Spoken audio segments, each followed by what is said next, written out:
नमस्कार दोस्तों, जय भीम। मैं सुरेश आप सभी का एक बार फिर से स्वागत करता हूं।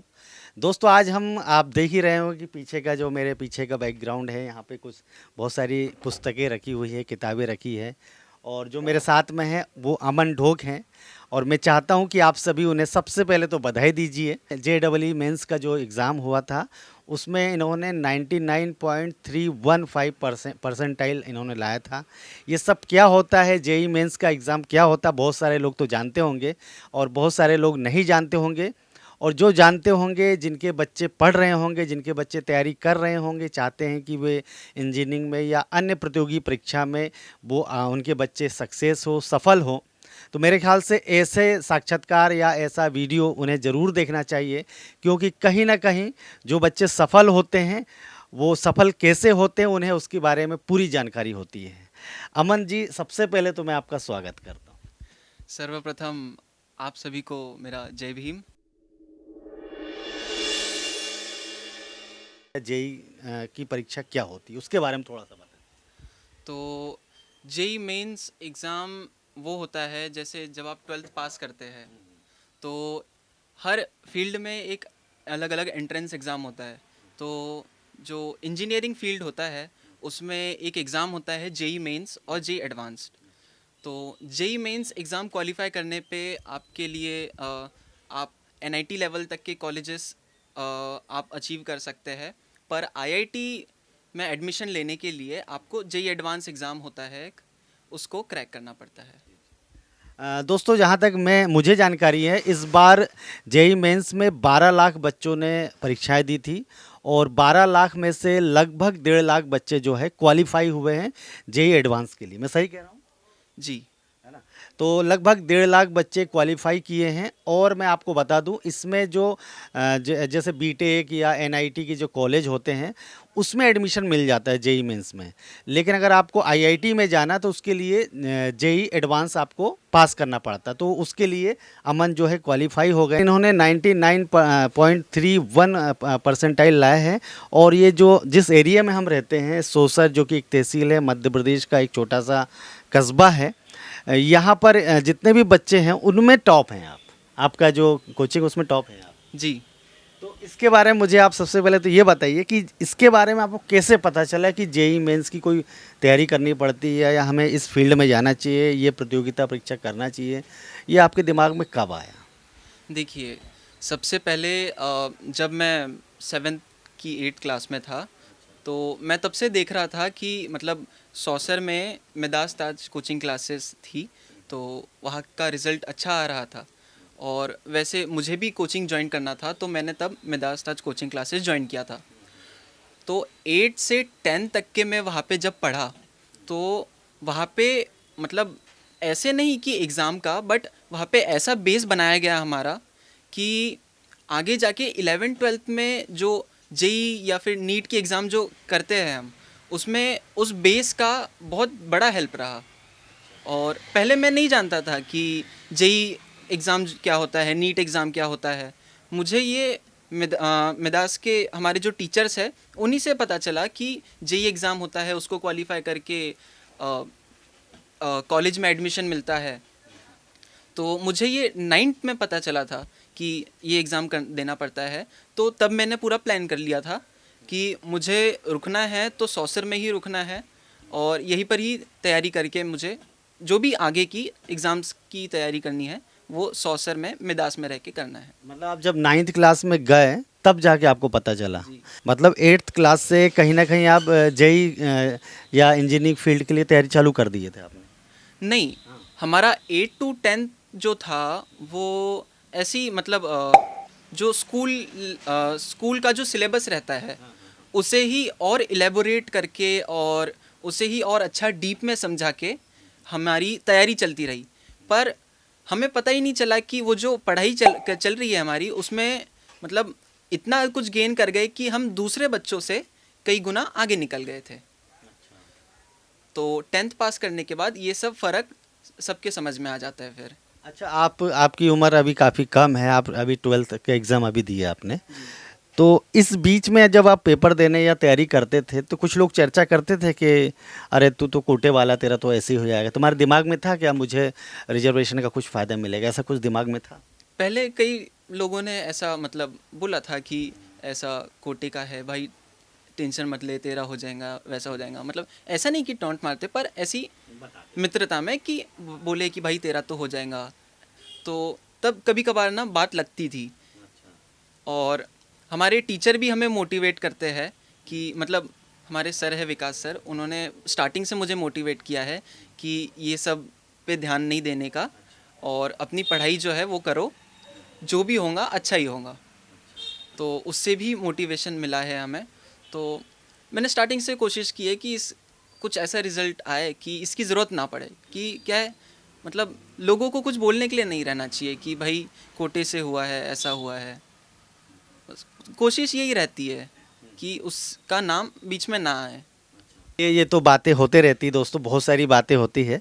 लेकिन अब मैं आपसे जानना ये चाहता हूँ दोस्तों, अब ये वीडियो मेरे ख्याल से आप लोग अच्छे से देखिएगा, जिनके बच्चे भी तैयारी कर रहे हैं। हो सकता है कि जो अमन बताए वो आपके काम आए, आपके बच्चों के काम आए।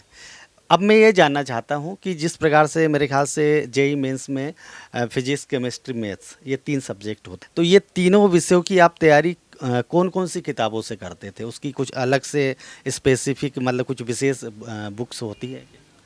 हाँ, तो सबसे पहले मैथ सब्जेक्ट में हमने स्टार्टिंग से आर डी शर्मा और सिंगेज पब्लिकेशन की बुक्स आती है।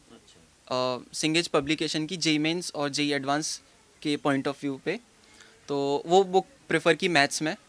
केमिस्ट्री में भी कुछ सब्जेक्ट्स के लिए हमने सिंगेज की बुक प्रेफर की। उसके भी सब सब्जेक्ट्स होते हैं, तो उसके लिए सिंगेज प्रेफर की। एनसीईआरटी बेस्ट मतलब मस्ट है।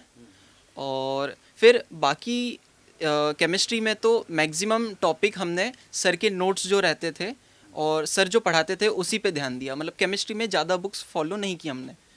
और फिज़िक्स में हमने फिज़िक्स में 5 पार्ट रहते हैं, तो उनमें मैक्सिमम पार्ट्स के लिए हमने सिंगेज पब्लिकेशन की बुक प्रेफर की और उसमें से एक पार्ट के लिए डीसी पांडे। तो हमारे सर ने हमें अलग अलग सब्जेक्ट के हिसाब से जो जो बुक्स में जो चैप्टर अच्छा दिया है उस हिसाब से अलग अलग बुक प्रेफर की। ऐसा नहीं है कि कोई मतलब एक ही पब्लिकेशन की बुक प्रेफर की। और केमिस्ट्री में एनसीईआरटी तो सबसे पहले की और उसके बाद बाकी की बुक्स की। आप कितने घंटे पढ़ते थे? ऐसा कुछ मतलब कभी तो गिन के पढ़े नहीं है, पर मैं बता सकता हूँ कि हम सुबह 9 बजे जाते थे कोचिंग, तो शाम को 8 साढ़े 8 बजे तक आते थे। तो मैक्सिमम हमें कोचिंग में तो सेल्फ स्टडी का पूरा समय दिया जाता था। मतलब 12 घंटे आप कोचिंग में रहते थे? हाँ, 11 घंटे तो पक्का है। तो हमें सेल्फ स्टडी का तो पूरा मौका दिया जाता था वहाँ पे। एटलीस्ट 2 to 3 आवर्स हमें सेल्फ स्टडी दिया जाता था। और फिर जब घर पे आते थे तो खाना पीना होने के बाद 10:30-11 बजे तक पढ़ने के लिए बैठते थे। तो कभी कभार होता था कि ज़्यादा थक गए तो 12-1 बजे तक पढ़ लिए, सो गए। पर कभी कभार मन रहता था और बैकलॉग तो क्लियर करना रहता था, रख भी नहीं सकते बैकलॉग, तो उसके लिए कई बार 3-4 या फिर कभी कभार 5 बज जाते थे। 5 मतलब कैसा? सुबह के 5 बजे? सुबह के 5 बजे तक फिर सोते कब थे? सोते। फिर तो हफ्ते भर की जितनी भी नींद रहती थी तो संडे को वो पूरी कर लेते थे हम। मतलब 5 बजे तक जगते थे और सुबह 9 बजे आपको कोचिंग फिर जाना रहता था, तो थोड़ा सा आराम करते थे? हाँ, मतलब 2-3 घंटे की नींद हो गई तो उतना अब सफिशिएंट रहता था, क्योंकि माइंड में ये क्लियर रखना पड़ता था कि अभी हफ्ते भर तो आप ज़्यादा रेस्ट नहीं करना है। और संडे को पूरा कवर कर लेते थे अब जितना भी घर शेड्यूल में पापा मम्मी डांटते नहीं थे कि क्यों बेटा, मेरा लाड़का लड्डू है, तू अभी तक जग रहा है, ऐसा कुछ होता नहीं था? हाँ, जब स्टार्टिंग में नया नया था जब सब, तो तब होता था ऐसा। फिर धीरे धीरे मम्मी पापा भी समझने लगे कि अब पढ़ ही रहा है तो अब कुछ ना कुछ सही ही कर रहा होगा। तो गेम वेम खेलते थे कि मोबाइल? अब देखिए, अब नहीं, क्या जब है, तुम्हारी उम्र के जो बच्चे हैं, माँ बाप तो सोचते बच्चे पढ़ाई कर रहे हैं, लेकिन तुमने तो प्रूफ दे दिया कि तुम पढ़ाई ही करते थे। लेकिन मोबाइल जब हाथ में रहता तो कई बार वीडियो गेम या फेसबुक या सोशल मीडिया भी आ जाता है, तो ऐसा कुछ? अ, मेरा तो सोशल मीडिया से पहले से ही मतलब कुछ खास इंटरेस्ट रहा नहीं है। अब जितना भी बात रहती थी वो सब व्हाट्सएप पे हो जाती थी बहुत कम समय में। मतलब व्हाट्सअप चलते थे? व्हाट्सएप चलता था मेरा।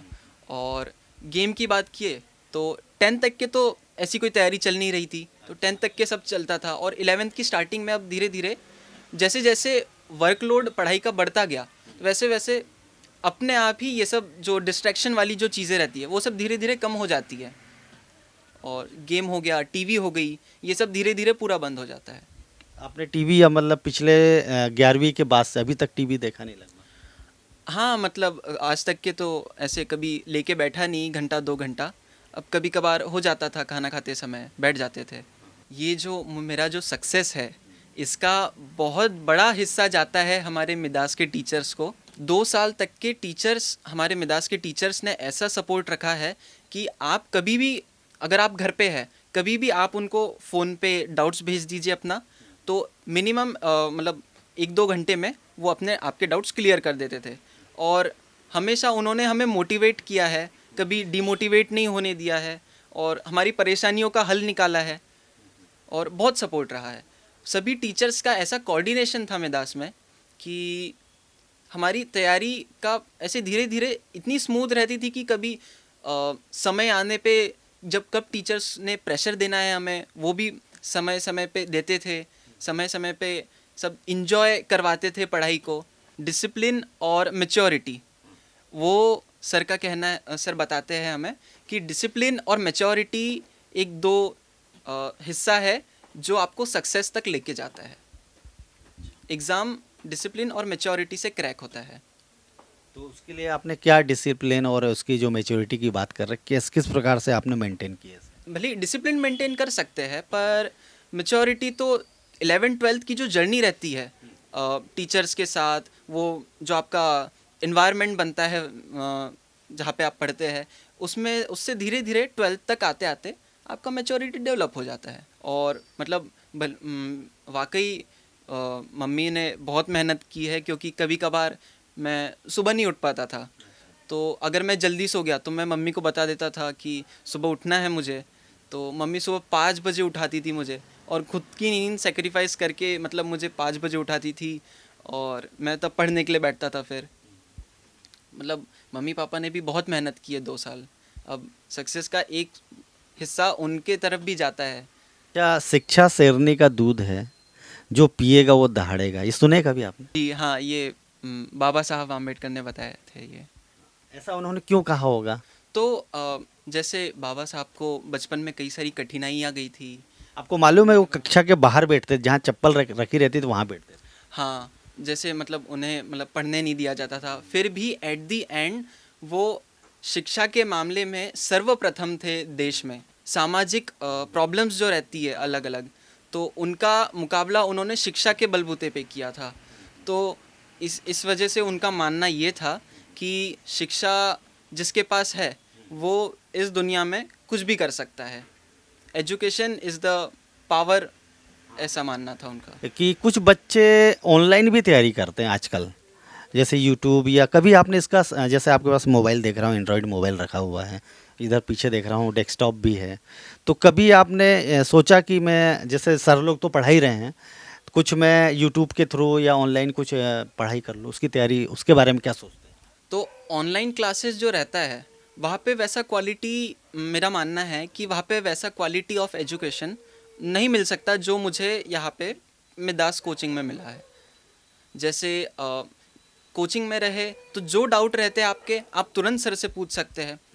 सर का आप फ्री टाइम मांग सकते हैं कि सर मेरा ये डाउट है, मुझे आपका फ्री टाइम चाहिए, ऐसा कर सकते हैं। पर ऑनलाइन क्लासेस में ऐसी फैसिलिटीज़ नहीं मिलती। आपने जो कोचिंग में पढ़ाते थे उसके बेस पे ही आपने पूरी तैयारी की? हाँ, कोचिंग में जो पढ़ाते थे और कोचिंग का मटेरियल जो प्रेफर करवाते थे हमें, बस उसी के बेस पे। अब मैं आपसे ये जानना चाहूँगा कि आपके जैसे 3 सब्जेक्ट होते हैं कोचिंग में, तीनों सब्जेक्ट एक दिन में पढ़ाया जाता था, आप घर में आते थे, किस तरीके से उनको आप उसका टाइम टेबल बनाया था? एक टारगेट बना लेते थे कि एक हफ्ते में मुझे ये चैप्टर्स जो हमारे कोचिंग में करवाने वाले हैं, तो वो सब मेरे एक हफ्ते में जो बुक जो भी सॉल्व करना है मुझे, वो हो जाना चाहिए। तो बस वो ध्यान में रखते हुए रोज़ तीनों सब्जेक्ट को बराबर टाइम दिया जाता था। और उस हिसाब से पढ़ाई होती थी हमारी। कोशिश करता था कि एक दिन में तीनों सब्जेक्ट को बराबर समय दिया जाए, और एक हफ्ते में फिर वही जितना हो जाए उसको टिक लगा लिए और आगे का फिर प्लान किए। मतलब एक दिन में आप तीनों सब्जेक्ट को समय देते थे, उसका समय आपने बना लिया था। जी। अच्छा, अब मैं आपसे ये जानना चाहूँगा कि देखिए अभी तो ये एक बोलना चाहिए, एक आपके सामने लक्ष्य ये है जेईई एडवांस, यही लक्ष्य है ना आपका, जी। आईआईटी में जाना। तो आप आईआईटी में जाएं और उसके लिए आप कौन से कॉलेज में जाना चाहते हैं? जैसे लोगों का सपना रहता है ना, आईआईटी मुंबई, आईआईटी मद्रास, तो आप कौन से कॉलेज में जाना चाहेंगे और कौन सी ब्रांच लेना चाहेंगे? मैंने तो ऐसा कुछ सोचा नहीं है, पर अगर आईआईटी में एडमिशन हो भी मेरा, तो मैं चाहता हूँ कि जो टॉप की 5-6 आईआईटीज़ है उसमें मेरा एडमिशन हो। जैसे कि हो गया IIT Bombay, Madras, Delhi, IIT Roorkee, IIT Kharagpur, IIT Guwahati, ऐसे कॉलेजेस में एडमिशन हो। और ब्रांच का अगर आप पूछे तो हर मतलब प्रेफरेंस तो पहला सीएस और एमएनसी रहेगा मेरा। एमएनसी मतलब क्या होता है? एमएनसी होता है मैथमेटिक्स एंड कंप्यूटिंग। और सीएस मतलब कंप्यूटर साइंस। हाँ, और सीएस मतलब कंप्यूटर साइंस। मेरा स्टार्टिंग से मैथ्स में इंटरेस्ट था, तो इसलिए मैंने सोचा है कि ये अगर ब्रांच मिले तो अच्छा रहेगा। तो अगर आपने ये ब्रांच मिल गई, आपको अच्छा कॉलेज मिल गया, हमारी अभी से मंगल कामनाएं हैं, तो उसके बाद आप पैसा कमाएंगे या कुछ सोसाइटी को भी, या कुछ ऐसा कुछ करेंगे जिससे लोग बोलेंगे यार अमन ने ये काम किया? मैंने 3 इडियट्स फिल्म देखी थी, क्या नाम है, सोनम वांगचुक, है ना? तो वो वहाँ के लिए, पर्यावरण के लिए बहुत अच्छा काम कर रहे हैं, है ना? उन्होंने भी इंजीनियरिंग की थी। ऐसा क्या करेंगे जिससे लोग मतलब आपको याद याद करें, कि आपको रोल मॉडल आपको समझे? कभी हर बार मन में यही रहता है कि अपने सोसाइटी के लिए, समाज के लिए कुछ ना कुछ करना है, तो वो आगे जाके ज़रूर मैं कुछ ऐसा कदम उठाऊंगा जिससे सोसाइटी का भला हो। आपकी उम्र के जो बच्चे हैं, उनके लिए आप क्या संदेश देना चाहेंगे? जो भी मेरे उम्र के हैं सब मेरे भाई बहन हैं, तो सब उन सबको मेरा ये रहेगा कि कभी भी जो एनवायरनमेंट रहता है पढ़ाई का, वो कभी भी सही रखने का। कि जैसे मुझे हमेशा से मिदास में पढ़ाई का एनवायरनमेंट हमेशा मिला है। जो आप कोचिंग में जाके जो कंफर्टेबल होके वहाँ पे जब बैठते हैं पढ़ते हैं, वो उसने एक बहुत अच्छा एनवायरनमेंट क्रिएट किया वहाँ पे। और सबसे मेन बात है संगत। मैंने हम 3 फ्रेंड्स थे जो टॉप 3 में आए हैं, मैं, आदित्य यादव और यश पवार। हम 3 जो टॉप में आए हैं, तो हम 3 8th क्लास से पढ़ रहे हैं वहाँ पे। अच्छा, आप तीनों दोस्त हो, है ना? जी, हम तीनों दोस्त हैं और इसमें 8 सोनम वांगचुक आप हो लगता है। ऐसे कह नहीं सकते। हम तीनों वहाँ पे 8th क्लास से पढ़ रहे हैं, और 12th तक आते आते हमारी मित्रता और घनिष्ठ होती गई। और हम तीनों का ऐसा था कि हम तीनों ने कभी आपस में बैर नहीं रखा। बैर ऐसे कि हर बार साल भर टेस्ट हुई है हमारी, तो टेस्ट में कोई आगे आ जाता था, कोई पीछे आ जाता था, तो हम हमेशा जो भी आगे आता था उसको एडमायर करते थे, उनसे सीखने को मिलता था। और ऐसे ही इन 5 साल में हमने एक दूसरे को इतना कुछ सिखा दिया कि हम तीनों का जो जो कमी थी उसमें डेवलपमेंट हुआ है। और एक बड़ा हाथ भी रहता है सही कोचिंग का, क्योंकि कई सारी कोचिंग्स रहती है कि मतलब वहाँ पे चले तो जाते हैं बच्चे, पर सही से कुछ मिल नहीं पाता है। तो जैसे हमारी कोचिंग में आखिरी के 1.5 महीना हमारी पूरी टेस्ट सीरीज चलती है। रोज़ एक टेस्ट होती है, मतलब जब मेंस जेई मेंस के 1.5 महीना पहले से हमारी टेस्ट सीरीज स्टार्ट हो जाती है। और उसने मतलब टेस्ट सीरीज़ ने एक बहुत बड़ा रोल निभाया है हमारे मतलब जो एग्ज़ाम पैटर्न समझने में, और जो गलतियाँ होती है एग्ज़ाम में वो मिनिमाइज़ करने में, वो टेस्ट सीरीज़ ने मतलब बहुत कुछ डेवलप किया। आप जो कोचिंग की जो बात कर रहे हैं, तो कोचिंग में किस प्रकार सिर्फ पढ़ाया ही जाता था, कि वहाँ कहीं बैठ के पढ़ने की भी कुछ व्यवस्था होती? जी, तो हमारे कोचिंग में लाइब्रेरी थी, और मतलब लाइब्रेरी ने बहुत मतलब अच्छा हेल्प किया है हमें, क्योंकि लाइब्रेरी की जो सर्विस थी वहाँ पे, तो मतलब इतना हेल्प किया कि हमें कई बार रहता था कि हम घर पे आके पढ़ाई नहीं होती थी कि कुछ दिन हमारे कहने पे वो लाइब्रेरी 12-12 बजे तक के खुली रखते थे, और वहाँ पे 12 बजे तक के सर्विस रहती थी लाइब्रेरी की। आप 12 बजे तक की कोचिंग में रुक सकते हैं, वहाँ पे बैठ के पढ़ सकते हैं। तो अभी आप रात के 12 बजे तक भी बैठते थे वहाँ पे? जी, मैं कभी कभार मैं बैठ जाता था वहाँ पे। घर पे आके पढ़ाई नहीं होती थी, कभी कभार रहता था ऐसा समय। और आपका घर तो पूरा मार्केट के बीचों बीच में, कभी आपको डिस्टर्ब नहीं होता था? हाँ, घर पे तो आके डिस्टर्ब होता था, जैसे मार्केट है इधर, पूरा समय पे हर समय आवाज़ें होती रहती है इधर, तो इसीलिए मैं फिर लाइब्रेरी ज़्यादा जाना प्रेफर करता था। आ, दोस्तों, अमन से बात अगर हम जितनी भी करें उतनी कम है, लेकिन मैं फिर भी बता दूं कि अमन का परिवार मध्यम वर्गीय परिवार है। पिता पत्रकार है पेशे से, और उसके बावजूद भी उन्होंने जो कुछ बच्चे के लिए किया और जो कुछ उनके बेटे ने मेहनत की, वो कहीं ना कहीं काबिल तारीफ़ है। तो कहीं ना कहीं यदि आप और आपका बच्चा अगर सोच रहा है कि ऐसे एग्ज़ाम में सफलता हासिल करे, तो अमन उसके लिए एक आपके लिए प्रेरणा स्रोत बन सकता है। उसने जो जो बातें बताई उसको अगर आप फॉलो करेंगे तो निश्चित रूप से आपको सफलता मिलेगी। दोस्तों, हमारे बीच में अमन की मम्मी, सबसे पहले आपका स्वागत है। जय भीम। आप हमें ये बताइए कि जब अमन तैयारी करता था और रात के बता रहा है कि 5 बजे तक जगता था, तो आप लोग को क्या लगता था कि ये कि मतलब इसके स्वास्थ्य में कुछ हानि तो नहीं होगी, इस टाइप चिंता नहीं होती थी कभी? जी बिल्कुल, बहुत परेशानी होती थी। जैसे पढ़ाई के लिए बैठता था, बहुत टाइम तक के वो जगा रहता था। तो कभी कभी मैं जगी रहती थी कि बच्चा सोया है कि नहीं सोया, या पापा उठे के बार बार देखना, या सुबह 5 बजे तक के कभी कभी ऐसा होता था कि सुबह 5 बजे तक के जगा रहता था, और मुझे कभी कभी नहीं पता रहता था कि बच्चा 5 बजे तक के जगा है। कभी कभी ऐसा भी होता था, मेरा रटने वाला काम नहीं था उसका। जैसे कोई चीज़ सर बता रहे तो डायरेक्टली वो समझने की कोशिश करता था, कोई भी चीज़ रहे तो डायरेक्टली समझने की कोशिश करता था, और मुझे हर बार बोलता था कि मम्मी आप रटने वाला काम मत करो मुझसे। कोई माँ को लगता ही है कि नहीं, जैसे बच्चे ने पढ़ाई करनी चाहिए, अपने पास पढ़ाई के अलावा कुछ नहीं है, अपन पढ़ाई की दम पे आगे बढ़ सकते हैं। और उसके बारे में बचपन से सभी लोग यही कहते हैं कि नहीं, अमन कुछ करेगा, अमन में वो क्वालिटी है। बड़ों का सम्मान करने से लेके सभी चीज़ें, या सभी चीज़ों में उसमें क्वालिटी है, तो वो सब कर लेगा। चलिए, धन्यवाद। अमन को हमारी ओर से बहुत बहुत बधाई। आप देख रहे हैं WLBS न्यूज़। चैनल को सब्सक्राइब करना और बेल आइकन को प्रेस करना ना भूलें।